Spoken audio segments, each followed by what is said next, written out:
Feliz domingo para todos. Bienvenidos a este espacio Abriendo Puertas. Nos encanta que nos acompañen cada domingo a esta hora para llevarles una entrevista de primera línea y el tema que afecta e interesa a los venezolanos. Si desean interactuar con nosotros, pueden hacerlo a través de las redes sociales @Venevisión, bajo la etiqueta Abriendo Puertas por Bebé. Nuestro compromiso es con ustedes. Apostamos a la esperanza y reconciliación de los venezolanos. Y recuerden que las puertas de la sabiduría nunca están cerradas. Comenzamos.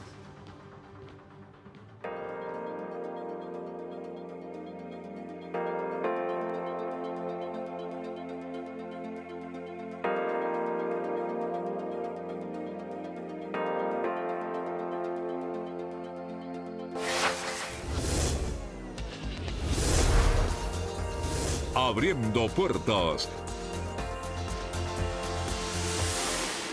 Y nuestro invitado de esta semana es el diputado Nicolás Maduro Guerra. Bienvenido. A partir de este momento, las puertas están abiertas para usted. Muchas gracias, Adelante, Margarita. por favor.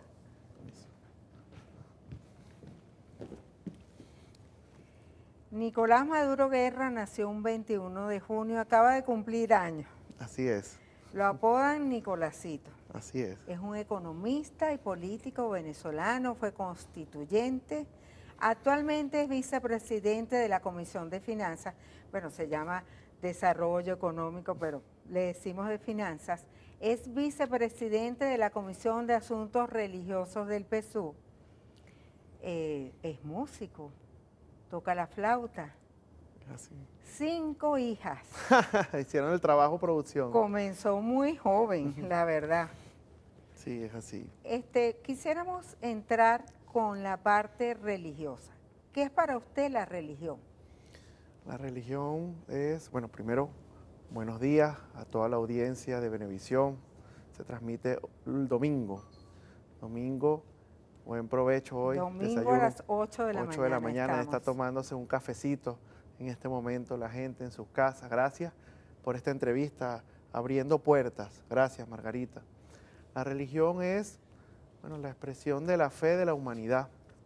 La humanidad, desde que empezó a reunirse, a agruparse, primero en familia, luego en comunidades llamadas pueblos, ciudades, empezó a sentir esa energía, ese llamado, que ha pasado por varios nombres a lo largo de la historia. Ha pasado por Egipto y alabaron a varios dioses, los griegos alabaron a varios dioses. Luego vinieron los profetas de la religión abrahámica. De Abraham derivaron las 3 grandes religiones monoteístas del mundo, la islámica, los musulmanes, los judíos, que es como la más antigua, y el catolicismo, cristianismo, que somos los que creemos en Dios. La religión es la respuesta de la humanidad a esa energía, a ese sentimiento de que hay un ser superior y que creó el universo y que nos guía a través de este camino llamado vida. ¿Cómo marcha el plan Su Iglesia o la Iglesia Bien Equipada? Marcha Entiendo muy que ha bien. estado al frente de este plan. Sí, este es para atender a las iglesias cristiano-evangélicas. Las iglesias cristiano-evangélicas tuvieron un encuentro con el presidente Nicolás Maduro por el Día del Pastor en enero de este año. Y ahí se aprobó un plan de Mi Iglesia Bien Equipada para, bueno, darle yo lo llamo una gota de amor a la iglesia. Sabemos que hay muchas necesidades, pero los valores de la iglesia es lo que nosotros tomamos como Estado para inculcarlos a la sociedad. Nosotros estamos en un Estado laico, pero no ateo, como dice un amigo mío. El Estado es laico, pero no es ateo. El Estado cree en los valores de la verdad, de la honestidad. Toda religión profesa el hacer el bien, el amor al prójimo. Y nosotros a través de este plan vamos a las iglesias cristiano-evangélicas que se han extendido por el territorio nacional a darles, bueno, una cornetica, una sillita. Sabemos que hay más necesidades, pero creemos que con este pequeño aporte, con esta pequeña gota de amor, como le digo yo, estamos introduciendo y dando apoyo para que los valores que ellos propugnan a través de la Biblia, a través de la palabra, a través de su prédica, se inculquen en el pueblo venezolano. ¿Cómo se autodefine? Yo soy católico. Yo vengo de un hogar profundamente católico, cristiano, creyente en Dios, creyente en la iglesia. Mi abuela, Teresa, que en paz descanse, me leía la Biblia todos los días, desde que yo era niño. La mamá de mi padre. Y yo crecí en esa formación, estudié en una escuela católica, el Colegio San Pedro, como mi papá también. En la parroquia de San En la parroquia Pedro. San Pedro, al ladito de la iglesia. Todos los miércoles íbamos a misa, ahí todavía está la hermana Emma, creo que tiene 98 años, todavía es la directora. Todos los días me dicen que sale a barrer aún el pórtico del colegio. Y nos criamos en ese lugar con valores cristianos, con valores de familia, con valores de amor, de hermandad, de hacer el bien, de ayudar al prójimo. Y ahí, bueno, aplicar los valores cristianos a nuestro plan de vida creo que es la parte fundamental que todo cristiano debe hacer para predicar la palabra de Dios. ¿Alguna vez, incluso desde pequeño, pensó que iba a estar tan cerca del poder y que iba a ser el hijo del presidente de la República de Venezuela? Bueno, no. Nosotros, desde que Chávez sale en el 92, yo tenía 1 año y medio. Cumplí ese año, los 2 años, en junio. Sale en febrero. Y, o sea, que desde que yo tengo uso de razón aproximadamente está, de alguna manera, la idea de revolución de Chávez. Y lo que yo vi en mi padre, lo que yo viví en mi casa, es y era y seguirá siendo servir ese ideal de país, de justicia, de hacer que los más humildes, que históricamente fueron excluidos, que históricamente fueron execrados del país, tengan oportunidad y que esas oportunidades colectivas permitan a una Venezuela salir adelante. Esa es la idea más o menos resumida muy someramente del comandante Chávez, que el país sea más justo para crear más oportunidades y que todos podamos salir adelante. Y nuestro plan de vida era servirlo. A Chávez le sobrevino una enfermedad en el 2011, nunca la esperamos, fue una sorpresa para todos. Y yo aquel 8 de diciembre del 2012, yo no vi a Chávez en esa última cadena, lo escuché en la radio. Cuando el presidente anunció que su sucesor era Nicolás Maduro Moros. Correcto, cuando lo anuncia, yo lo escuché en la radio. ¿Cómo impactó esa noticia en la familia? Fue un shock porque mi padre apenas tenía 2 meses, 3 meses de vicepresidente de Chávez. Y cuando él lo nombra vicepresidente, en la casa dijimos, bueno, ya estamos en un lugar donde podemos apoyar al comandante más directamente. Estos serán, bueno, unos meses, unos años, lo que sea. Y lo que el comandante Chávez nos mande a hacer, nosotros lo hacemos. Nosotros estamos al servicio de este proyecto, al servicio del país. Y estamos consagrados a la idea de hacer una Venezuela bonita, próspera, decente, una Venezuela de ciudadanos para los venezolanos y las venezolanas, para los más humildes, para las clases medias, para crear oportunidades de estudio, de trabajo a esa Venezuela que hoy se levanta. Y fue un shock. Estamos entregados a esta tarea. Y cuando lo dijo, bueno, a asumirla, pues nunca en la casa se habló hasta ese momento de alguna aspiración personal o la presidencia, no. Nos ponemos a la orden de la tarea que nos toque asumir y esperemos asumirla con la altura que corresponde. ¿Qué admira de su padre? Mira, mi padre ha sido un hombre que ha tenido siempre mucha paciencia. Yo siempre le alabo esa paciencia. Yo creo que yo he adoptado un poco de esa paciencia también en mi carácter, en mi manera de ser. Él ha sido un hombre paciente desde lo pequeño a lo grande. Siempre en la casa nos decía que había que tener paciencia, que había que hacer las cosas bien, con calma. Las grandes cosas se preparan con mucha paciencia. Y en la presidencia, bueno, ¿qué no le han hecho a Nicolás Maduro? Medidas contra el gobierno, bloqueos, sanciones. Un gobierno pidió, pues suena como menospreciar el poder de lo que significa en el mundo los Estados Unidos. Un gobierno de Estados Unidos liderado por Donald Trump le puso precio a la cabeza de Nicolás Maduro con acusaciones falsas. Y aún así, él ha dicho, paciencia, hay que esperar. Y aquí está, con un país levantándose, poco a poco, en incipiente crecimiento. El crecimiento no es lineal. No, tú no vas, empiezas a crecer y ¡bum! Para arriba, no. Tú vas, creces, viene una onda, luego vuelves a crecer, bajas, subes. Ya vamos a Y hablar ya vamos a sobre hablar de eso. economía, me adelanté De un poco. economía, sí. Sí. Pero ¿cómo es el presidente Maduro como padre y como abuelo? ¿Es consentidor? Sí, como padre fue un poco duro, pero nunca me puso un ¿Duro dedo en qué encima. sentido? ¿En la educación, Sí, la sí, sí. disciplina? Siempre tuvo moral para exigir para el colegio, el liceo, la orquesta. Él quería que yo jugara béisbol. Al final yo prefería ¿Béisbol? Sí, porque él fue beisbolista. A mi papá casi lo firman los Dodgers de Los Ángeles. Eso lo sabe muy poca gente. Y al final se quedó aquí. La verdad es que se conoce poco. Poco, y al final él se quedó aquí militando en la Liga Socialista. Y él quería que yo fuera beisbolista, pero yo me metí en la música y me apoyó. Siempre apoyo incondicional. A pesar de que fue bastante exigente como padre, siempre estuvo ahí para mí. Y como abuelo sí, derretido. Con las muchachas, con los nietos. Con las cinco con las niñas. 5 nietas, pero también por el lado de Cilia, ahí son en total 14 nietos y nietas. Entonces, 14. cuando nos reunimos la familia... ¿Desde qué edad toca la flauta? Desde los 10 años. Yo estuve en la orquesta sinfónica, en el núcleo La Rinconada, primero, desde los 4 hasta los 9. Y a los 10 entré al núcleo San Agustín.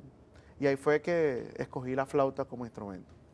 Entonces la música era la pasión. La lleva en la sangre. Bueno, aparentemente. Vamos a hacer una pausa y al regreso seguimos conversando con el diputado Nicolás Maduro Guerra. Ya venimos, no se aparten.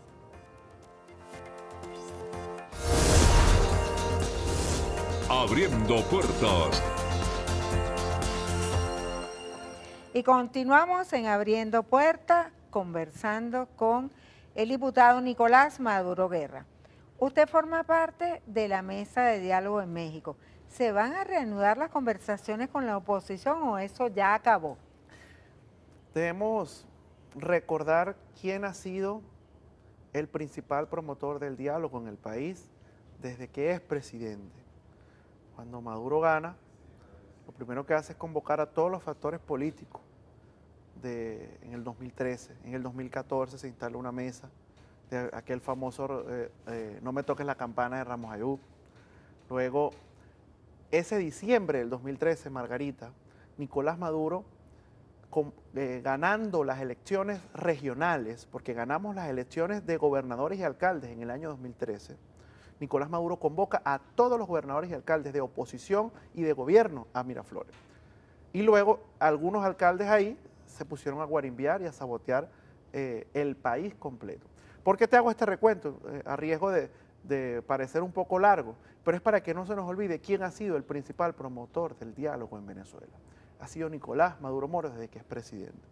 Entonces ahora se firmaron unos acuerdos en México, yo puse mi firma, mi palabra está comprometida ahí, y aquí hablo a título personal, más allá de que a mí me designa el presidente junto a una delegación encabezada por el doctor Jorge Rodríguez, que ya estuvo aquí, por cierto, y pusimos nuestra firma y nuestra cara ahí en el marco de un acuerdo social. Estamos esperando que se cumpla ese acuerdo. Nosotros estamos abiertos a un diálogo. Como te decía en el segmento anterior, a Nicolás Maduro Moros se le tiene un precio por su cabeza en los Estados Unidos. Entonces nosotros estamos negociando casi que con una pistola en la cabeza. Entonces nosotros estamos ahí y estamos dispuestos a seguir negociando si ellos cumplen su parte. Si nosotros exigimos el levantamiento de las sanciones, la liberación de los presos que nos tienen en el mundo, la liberación de Ale Saab, que está injustamente preso en los Estados Unidos, nosotros queremos dialogar y que el país retome. ¿Esas son las condiciones para sentarse nuevamente en la mesa? Yo no soy el jefe de la delegación, yo no estoy poniendo las condiciones, solo te resumo y enumero una serie de aspectos que nosotros exigimos para seguir entrando en la normalización del país. Venezuela ha entrado en una etapa de aparente normalización en todos los aspectos, político, económico, social, de un aparente estabilización, como te decía antes, no es una estabilización lineal, tú vas subiendo, de repente viene un bachecito, bajas, vuelves a subir, otro bachecito, pero La tendencia es irreversiblemente hacia arriba, diría nuestra querida Tibisay.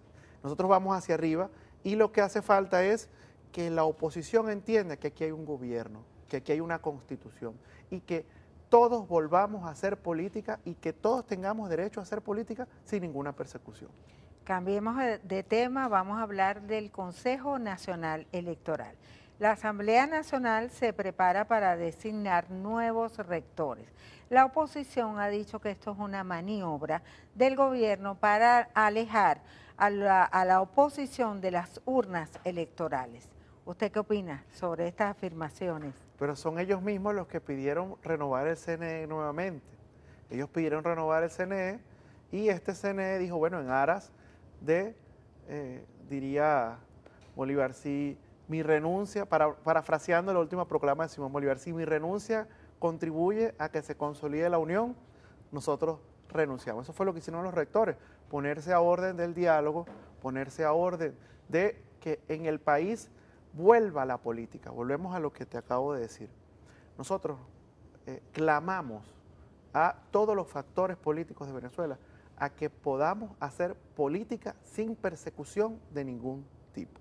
Y para eso ellos pidieron, bueno, para sus elecciones primarias, que este CNE, que no les gustaba, que no sé qué, ahí renunció el CNE. Ahora la Asamblea, en uso de sus atribuciones constitucionales, nombró la comisión de postulaciones para que en los próximos meses, en el nombre de Dios, se nombre un nuevo CNE de consenso y con apoyo de toda la sociedad venezolana. ¿Cómo ve las afirmaciones del expresidente de Estados Unidos, Donald Trump, sobre Venezuela y sobre nuestro petróleo?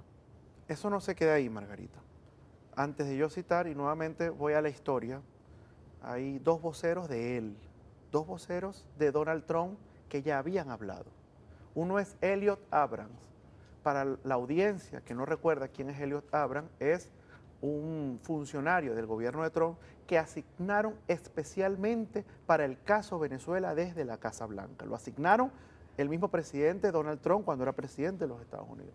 Y John Bolton era el secretario de Seguridad Nacional, el asesor de Seguridad Nacional de Donald Trump.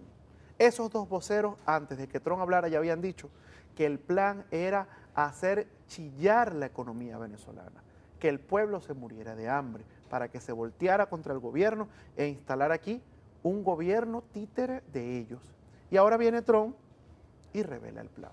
El presidente Donald Trump, el expresidente Donald Trump, dice lo que vemos en los videos que están por las redes sociales, que ya tenía a Venezuela lista, ya tenía a Venezuela casi que en sus manos, y tenía a un títere, a una persona que iba a hacer lo que él dijera, que le iba a entregar el petróleo a él. ¿Cómo se llamaba ese títere? Juan Guaidó, un muchacho que quedó, bueno, para el basurero de la historia. Fidel Castro diría, la historia lo absolverá, no, la historia será encargada de condenar lo que hizo Juan Guaidó en los años 2019, 2020, 2021 y 2022 en Venezuela. Querer entregar nuestro país y nuestros recursos a un presidente extranjero para que hiciera aquí lo que le diera la gana. Lo que no contaban ellos, y disculpa que me extienda un poco en esta respuesta, los que no contaban ellos era que aquí hay una dignidad, aquí hay una conciencia, aquí hay una gente que sí se las vio duras, que sí tuvo heridas de guerra, que tuvimos problemas, que tenemos problemas aún, pero que al final decidimos ser libres y administrar nuestros recursos. Y aquí estamos, poco a poco, creciendo, poco a poco estabilizándonos, poco a poco con la esperanza de un mejor futuro. Usted es economista. ¿Cómo ve la economía actualmente de Venezuela?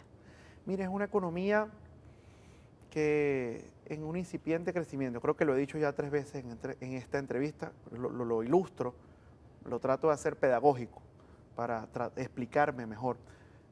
Ningún crecimiento es lineal, vamos creciendo, perfecto, sí vamos creciendo, vamos acomodándonos, vamos estabilizándonos. Tenemos un pueblo, unos sectores que están buscando la independencia del rentismo petrolero. Y ha habido una diversificación de la economía en la manufactura, en la industria, en el comercio, una nueva vida de gente que busca su espacio en la nueva economía que se está formando. Vemos desde grandes empresas, medianas empresas, apostando al país, invirtiendo, hasta pequeños emprendimientos, la gente en su casa cosiendo sus uniformes, haciendo comidita, haciendo bloques. Yo he visitado en La Guaira una gente en su casa que tiene una bloquera y el Estado los apoya con un poquito de cemento y ahí hacen su bloquera y van creciendo poco a poco. Esa es la nueva economía. Y el Estado, en su papel de responsabilidad, haciendo el mayor esfuerzo porque nuestra principal industria, la industria petrolera, que es el gran motor de la economía, el gran motorizador, valga la expresión que acabo de usar y la redundancia que acabo de hacer, es el gran motorizador de la economía nacional, se levante. Hemos tenido, bueno, algunos tropiezos en la industria, pero esta nueva PDVSA que están haciendo en este momento, nuevos trabajadores que están ahí, están ya elevando la producción, a pesar del bloqueo. Aquí hay un bloqueo, Margarita, no se nos puede olvidar. Toda nuestra infraestructura petrolera, las refinerías, los pozos, los taladros, todo viene de los Estados Unidos. O sea, así fue instalado por más de 100 años. Y con ese bloqueo no se ha podido traer repuestos, no se ha podido traer la maquinaria que hace falta. Y sin embargo, la mano de obra propia del venezolano ha sido capaz de levantar la producción, de levantar las refinerías y pronto, a final de año, tendremos buenas noticias para el país. Seguiremos teniendo buenas noticias para el país. Hace un año exactamente, la Asamblea Nacional aprobó y después el presidente de la República lo sancionó, le puso el ejecútese, la ley de zonas económicas especiales. Usted llevó la bandera en el Parlamento de esto. ¿Qué ha pasado con este tema? ¿Se han reactivado algunas zonas? Sí, nosotros desde la superintendencia se hizo un extenso estudio y una extensa planificación. Ya había un plan, hay un plan, sobre todo en La Guaira, sobre todo en Paraguaná, en Margarita, en Puerto Cabello Morón. Se ha venido haciendo un levantamiento exhaustivo con poligonales y estamos en la fase ya de definir los incentivos fiscales y jurídicos de cada zona, porque cada zona es diferente, Margarita. Cada territorio es diferente y de las 5 zonas que el presidente aprobó primariamente, ya están listas para la aprobación del presidente 4. Tubazo, La Guaira, Punto Fijo, Margarita y Puerto Cabello Morón. La Tortuga está a punto de estar lista, la Tortuga está a punto de caramelo. Yo aspiro que ahorita en el mes de julio se firmen los decretos de creación de esa zona con la aprobación de la Asamblea Nacional, que así lo estipula esa ley que nosotros concibimos para llamar a la inversión. Y es impresionante la cantidad de inversiones de diferentes países que se ha acercado a querer invertir. Que están interesados. Interesadísimo. Y ya hay intención concreta de invertir, de venir a poner hoteles, de venir a poner infraestructura, manufactura, empresas China, de cadena. Rusia, China, Turquía. Rusia, Turquía, pero más allá, Europa, Sudáfrica, Japón, la India, Brasil ahora con el encuentro que tuvimos con el presidente Lula, estaban los ministros de Economía muy interesados en las zonas económicas, Argentina, México, los mexicanos, un grupo mexicano ha estado muy interesado en venir. Bueno, en fin, de verdad Venezuela se sabe, el mundo sabe las oportunidades que hay en Venezuela y el valor más importante que es su pueblo trabajador, que no se quedó en solamente el bloqueo y las sanciones, sino que salió adelante a pesar de los problemas. Le voy a decir unos nombres y en una sola palabra los define. Okay. Algo cortico. Jorge Rodríguez. Diálogo, gran dialogante, paciente. Diosdado Cabello. Un líder y también un maestro. Cilia Flores. Una madre, segunda madre. Lula da Silva. Líder regional, un líder de América Latina, de América del Sur. Gustavo Petro. Otro líder emergente que está buscando su camino para Colombia. Joe Biden. Biden pareciera un hombre de buenas intenciones, pero está atrapado en su establishment y en quien manda realmente en Estados Unidos, que no es el presidente de Estados Unidos. ¿Está de acuerdo con que se adelanten las elecciones presidenciales? No sé, hay que esperar qué pasa con el diálogo, cómo se va construyendo ese acuerdo social que permita, como te dije, que todos podamos tener garantías para hacer política en Venezuela sin persecución. Y si de ese acuerdo sale un adelanto, vamos. La Constitución establece sine qua non que el año que viene debe haber elecciones. para elegir el nuevo presidente o la nueva presidenta para el año 2025. Ya nosotros tenemos nuestro candidato. ¿Cómo ve las primarias de la oposición? Un desastre. ¿Esto también es una sola palabra? No, puede extender. Un desastre. Diosdado Cabello que las califica de desastre y dice que si salen mal le van a echar la culpa al gobierno. Es así, porque ellos se atomizaron. Ojalá tuviéramos una oposición seria. Hay una oposición en la Asamblea Nacional que los grandes poderes mundiales la intentan invisibilizar. Hay otra oposición que está más a la derecha, pero que aún así quiere buscar su camino nacional. Y es una oposición que tiene una crisis de reconocerse entre ellos y de reconocer que aquí hay otra fuerza llamada chavismo que hoy es gobierno.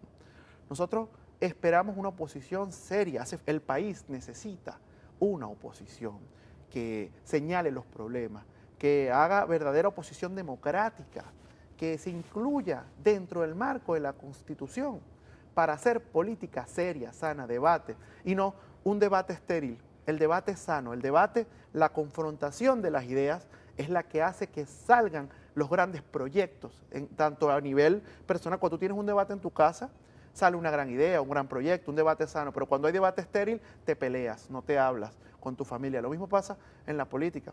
Pasemos el debate estéril, debatamos con argumentos, porque al final Venezuela pide que haya una política seria. Una última pregunta. Dicen por allí Rápido. Que lo están preparando para ser el sucesor de su padre. ¿Qué nos dice eso? No, uno está presto para la tarea. Nosotros, como decías tú al principio, yo acabo de cumplir 33 años. Aún queda camino, aún queda experiencia, queda aprendizaje. Hay que estudiar, hay que prepararse para servir desde donde nos toque servir. En este momento mi papel es estar en la Asamblea Nacional, en la Comisión de Finanzas, ser el vicepresidente de Asuntos Religiosos de mi partido. Y junto al partido que yo milito, al que están los líderes, Nicolás Maduro, Cilia, Diosdado, Delcy, Jorge, junto al gran liderazgo colectivo de la revolución, avanzar en consolidar este proyecto, donde nos requiera. Dios sabe y el pueblo que nos conoce sabe que estamos para eso, que estamos para cumplir la tarea que se nos asigne, donde nos toque. Muchísimas gracias al diputado Nicolás Maduro Guerra por aceptar esta invitación a Abriendo Puertas. Abriendo Puertas. Los rectores principales y suplentes del Consejo Nacional Electoral renunciaron a sus cargos y ahora le toca a la Asamblea Nacional designar los nuevos rectores del máximo organismo electoral del país. En nuestra mesa de análisis tenemos a María Carolina Uzcategui, vicepresidenta de la Comisión Nacional de Primaria, y al diputado José Gregorio Correa, vicepresidente de la Comisión Preliminar, que va a estudiar las postulaciones para el nuevo Consejo Nacional Electoral. Bienvenidos, María Carolina, vamos a empezar contigo. ¿Cómo afecta esta situación a la Comisión de Primarias y a las primarias de la oposición? Nosotros desde un primer comienzo teníamos dos escenarios que estábamos manejando perfectamente bien y de hecho habíamos girado instrucciones a las diferentes juntas regionales que cualquiera de los dos era posible, que evaluaran cuáles pudieran ser los centros de votación que pudiéramos utilizar en caso de llegar a un acuerdo con el CNE sobre el apoyo técnico y evaluaran también cuáles pudieran ser los centros alternativos en caso de que no hubiese un acuerdo. Pues esto no nos tomó por sorpresa, nosotros, como te digo, ya veníamos preparados. ¿Qué nos afecta? Obviamente nos afecta porque el alcance que hubiésemos podido tener con el CNE, con los centros de votación del que maneja el CNE, no es el mismo que podemos hacer de manera autogestionada. Nos afecta también porque pues pensábamos que era mucho más preciso el manejo de los resultados a través del sistema automatizado y eso, bueno, ahora vamos adelante. Afortunadamente es una elección simple, solamente hay que escoger una persona nada más. Y manual. Y es manual, o sea, habrá una papeleta donde la gente marcará un solo voto y ya está, y lo guarda, y luego contaremos las cajas.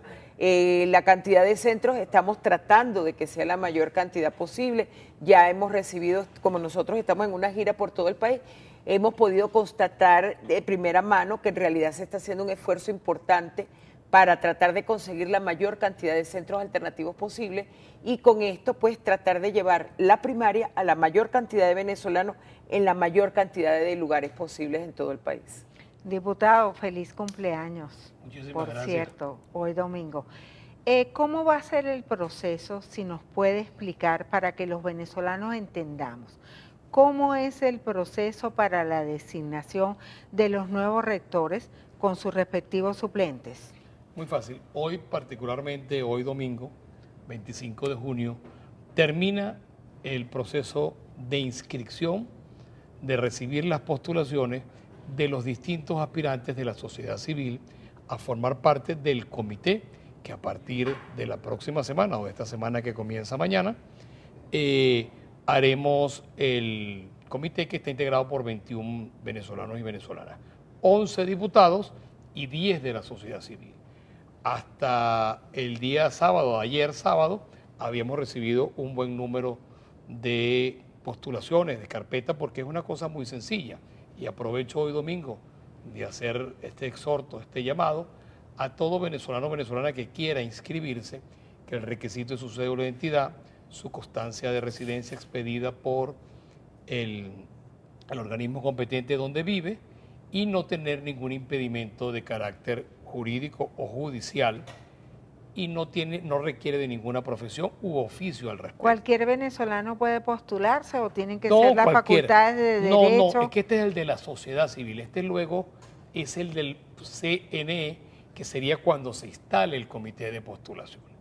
Entonces, eso que termina hoy a las 3 de la tarde, el proceso de inscripción, una vez recibido esto, mañana lunes se reúne la comisión, estudiará quiénes son los que reúnen las condiciones. Allá hemos ganado tiempo desde el pasado lunes con las que han ido llegando, hemos ido haciendo las revisiones, la verificación de que no tienen ningún impedimento de carácter judicial ni carácter jurídico de ningún tipo, y luego nosotros le presentaremos a la Cámara, que es la que termina decidiendo quiénes, para que la Cámara seleccione 10 nombres que representen a la sociedad civil.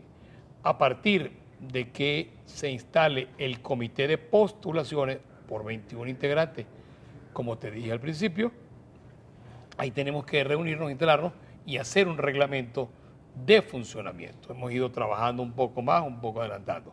Además que tenemos una ventaja sobre la vez anterior, porque la vez anterior, la que escogió este CNE que recién renunció, ya habíamos adelantado, ya tenemos la experiencia de cómo más o menos poder funcionar en esta elección. Una vez que se instalen estos 21 integrantes, esta comisión que preside el diputado Alessandrelo, que yo soy el vicepresidente, nos reuniremos y comenzaremos a hacer un cronograma. Ojalá, es mi aspiración y de acuerdo a mi experiencia, ojalá que antes de 70 días, luego de instalado el comité de postulaciones, nosotros podamos presentarle al país un CNE desde la única Asamblea Nacional que existe, desde la única Asamblea Nacional que verdaderamente va a dar una respuesta adecuada y oportuna. No hay ninguna crisis por una sencilla razón. Crisis es cuando no hay mecanismos que se puedan dar respuesta, que tengas que crearlo. No, los mecanismos están dentro de la Constitución y dentro de la ley. María Carolina, ¿usted cree que esto es una maniobra del gobierno para alejar al sector de oposición de las urnas electorales? Mira, yo creo que hay una convicción completa en la gente de cambio, una convicción de cambio.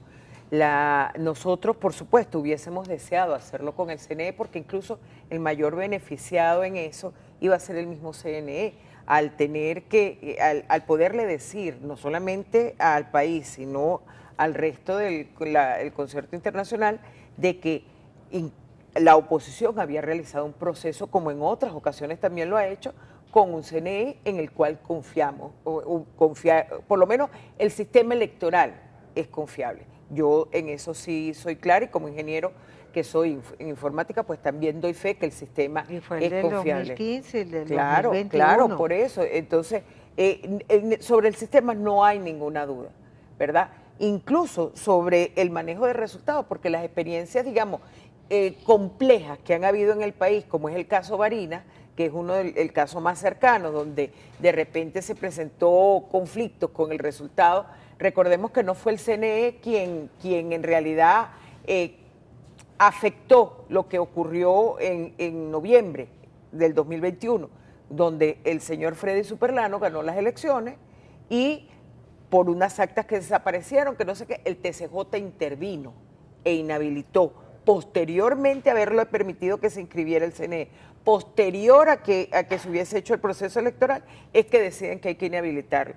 Luego, todo lo que vino después estuvo en manos del TCJ, no del CNE. Los inhabilitados se inscribieron normalmente, no hay ningún problema. Hasta este sábado fue la inscripción de los candidatos. Entiendo que aproximadamente 12 candidatos se inscribieron y sigue la marcha de las primarias. Con toda normalmente. Firmeza, con toda firmeza, nosotros tenemos un cronograma.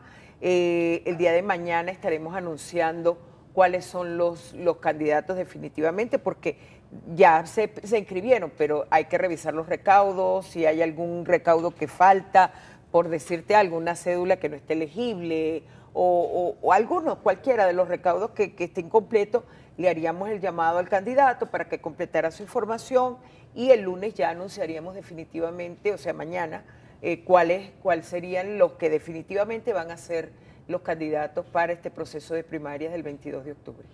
Vamos a hacer una pausa y al regreso seguiremos debatiendo sobre este tema que es muy interesante para todos los venezolanos. Ya venimos, quédese allí.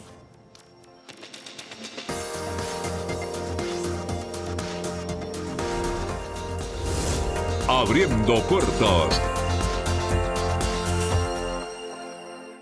Y continuamos en Abriendo Puertas, debatiendo el tema CNE.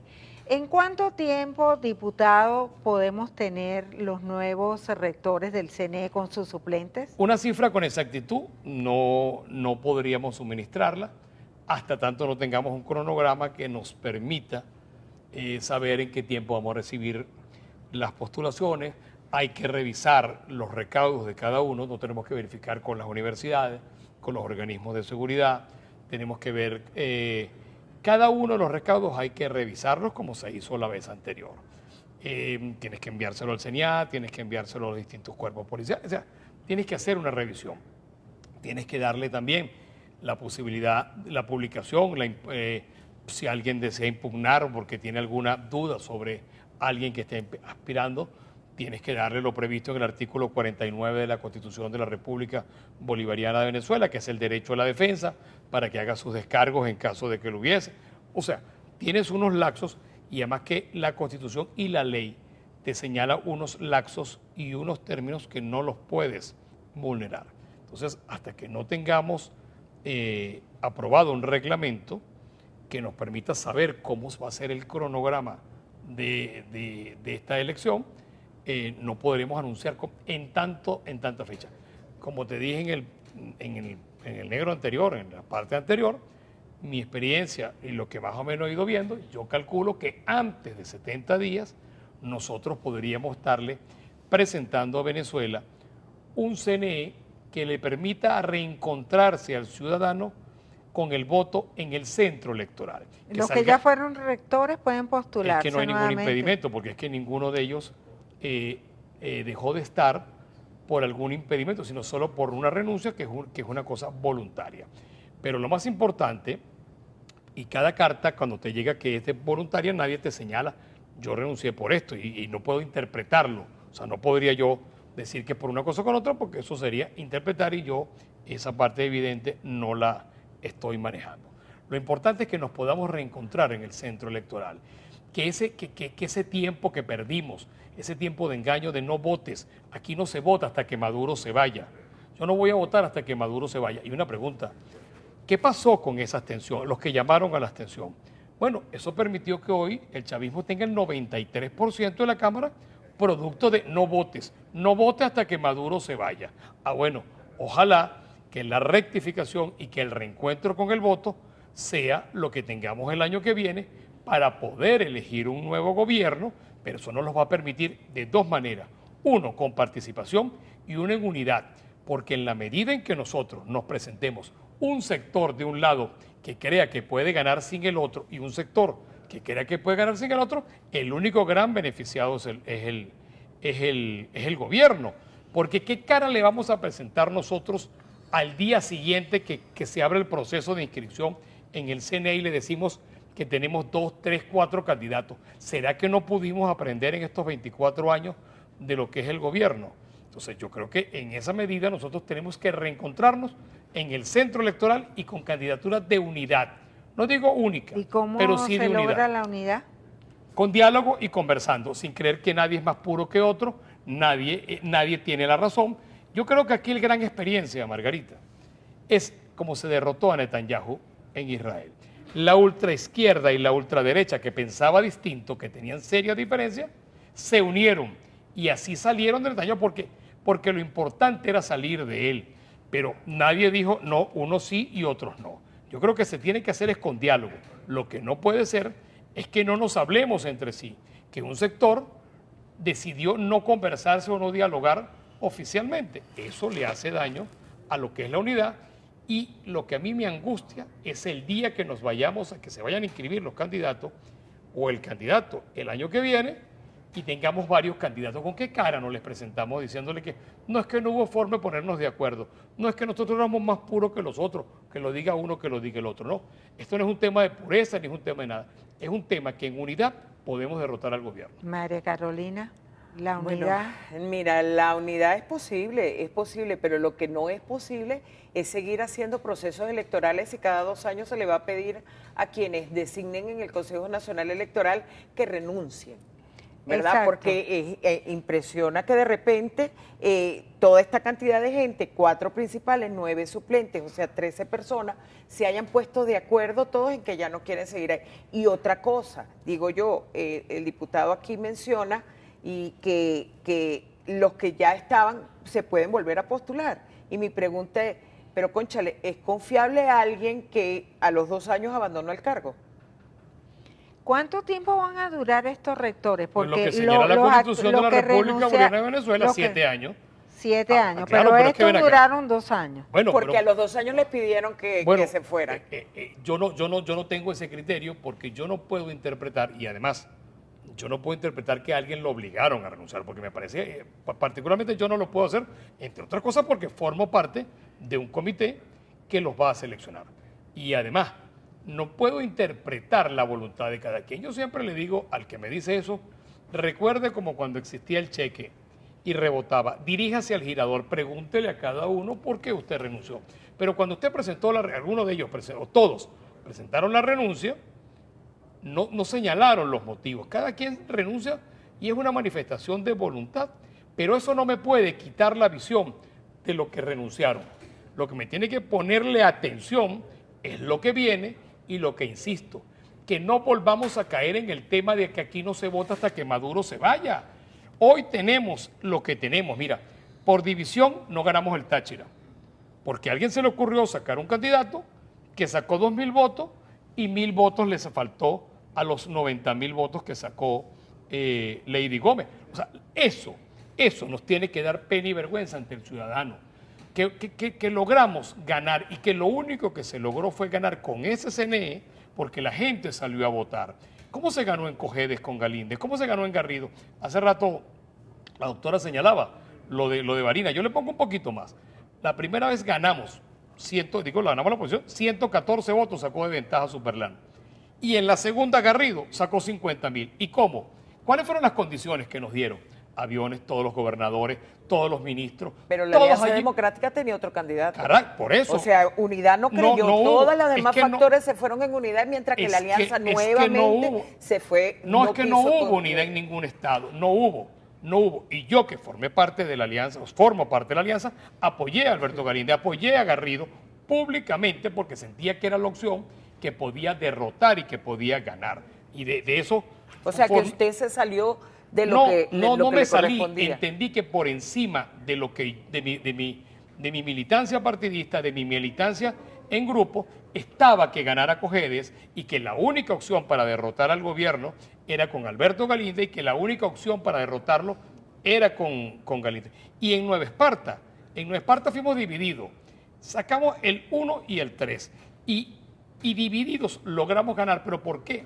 Por la participación popular, porque la gente salió a votar. ¿Por qué sacó en el Zulia? María Carolina, ¿cómo marcha el proceso del registro electoral, los cuadernos de votación? Ustedes tienen que comenzar a hacer eso. Y ya está en puertas el proceso de primaria. 22 de octubre a la vuelta de la esquina. Sí, claro, no, nosotros vamos en marcha. Nosotros, por supuesto, vamos a utilizar el registro electoral, el REP. Bueno, ya no es tan permanente porque sabemos que, por ejemplo, los venezolanos en el exterior no se pueden inscribir de manera regular, puesto que el CNE ya no abre el proceso de inscripción en consulados y embajadas, sino cuando los programan. Pero el registro electoral oficial, digamos, el que vamos a utilizar, y para, según nuestro cronograma, en la fecha que tenemos indicada, entonces nosotros vamos a tomar ese registro y emitir según la nucleación que hagamos de los centros de votación, elaborar nuestros cuadernos de votación y poder tener un control de un elector, un voto. ¿Y el voto en el exterior? El voto en el exterior también va a ser manual, de la misma manera. En estos momentos el mecanismo va a ser igual, tanto dentro de Venezuela como fuera, manual, presencial, con su identificación, y tiene que estar en el registro. Ahora bien, en el exterior, como no hay actualización del registro electoral en el exterior, solo 107,000 venezolanos están habilitados para votar en el exterior, porque el CNE no ha abierto el registro en consulados y embajadas. Entonces, nosotros estamos habilitando un registro que no afecta el registro electoral. Debo decir que esto es única y exclusivamente para las primarias, donde estamos pidiendo que haya una identificación biométrica y que se pueda validar que realmente ese elector está inscrito en el registro electoral aquí, para entonces poder votar allá en cualquiera de las 81 ciudades que se han definido para este fin. ¿Quién o quiénes van a vigilar este proceso? Cada candidato va a tener un testigo en cada una de las mesas dentro y fuera del país, donde según la capacidad de que cada candidato tenga, y por supuesto estamos convocando a personas de la sociedad civil, tanto fuera del país como en el país, para que formen parte de lo que es los equipos de miembros de mesa, coordinador de centro de votación, etcétera, etcétera. O sea, el mecanismo será bastante similar al de los procesos electorales tradicionales, pero con todas personas designadas funcionarios designados por la Comisión Nacional de Primaria.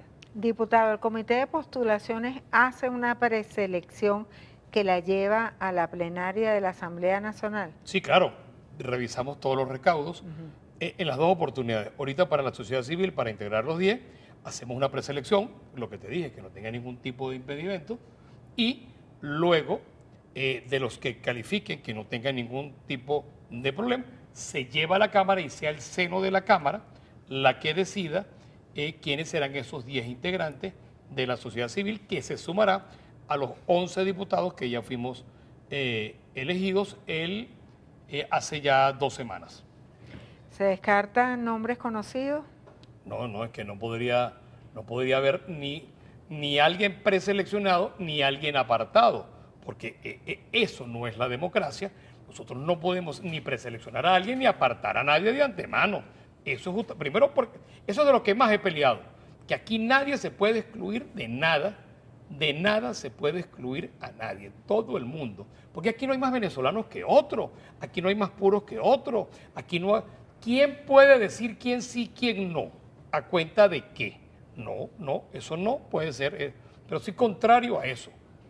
Se nos acabó el tiempo. Muchísimas gracias a María Carolina Uzcategui, vicepresidenta de la Comisión de Primaria, y al diputado José Gregorio Correa, que hoy pasó un día muy feliz. Muchas gracias. Un día Feliz muy cumpleaños, bonito. diputado. Muchísimas gracias. Y a ustedes muchísimas gracias por acompañarnos en Abriendo Puertas. Será hasta el próximo domingo a las 8 de la mañana, por aquí por Venevisión.